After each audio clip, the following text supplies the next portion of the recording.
Gulf ഉച്ചകോടിക്ക് ആതിഥേയത്വം വഹിക്കാൻ ബഹ്റൈൻ. പാർലമെന്റ് സ്പീക്കർമാരുടെ 6ാമത് ലോക സമ്മേളനത്തിൽ ബഹ്റൈൻ പാർലമെന്ററി പ്രതിനിധി സംഘം പങ്കെടുത്തു. മഹാത്മാഗാന്ധി കൾച്ചറൽ ഫോറത്തിന്റെ സജീവ പ്രവർത്തകനായിരുന്ന കരുണാകരന്റെ നിര്യാണത്തിലും സജീവ സാമൂഹ്യ പ്രവർത്തകനും പയ്യന്നൂർ സൗഹൃദവേദിയുടെ ആദ്യകാല പ്രസിഡന്റും മഹാത്മാഗാന്ധി കൾച്ചറൽ ഫോറത്തിന്റെ സഹപ്രവർത്തകനുമായ ബാലൻ പയ്യന്നൂരിന്റെയും നിര്യാണത്തിൽ അനുശോചന യോഗം നടത്തി.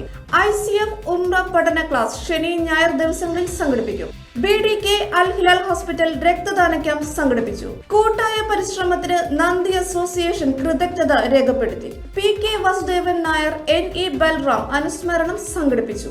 വോയിസ് ഓഫ് ആലപ്പിയുടെ വടംവലി ടീം അംഗമായ മനു കെ രാജന്റെ വിയോഗത്തിൽ അനുശോചനം രേഖപ്പെടുത്തുന്നതിനായി വോയിസ് ഓഫ് ആലപ്പിയുടെ വടംവലി കോർട്ടിൽ വച്ച് അനുശോചന യോഗം സംഘടിപ്പിച്ചു. സുപ്രഭാതം ബഹ്റൈൻ തല പ്രചാരണ ക്യാമ്പയിന് തുടക്കമായി. കലാഭവൻ നവാസ് അന്തരിച്ചു. ഞെട്ടലിൽ സിനിമാ ലോകം.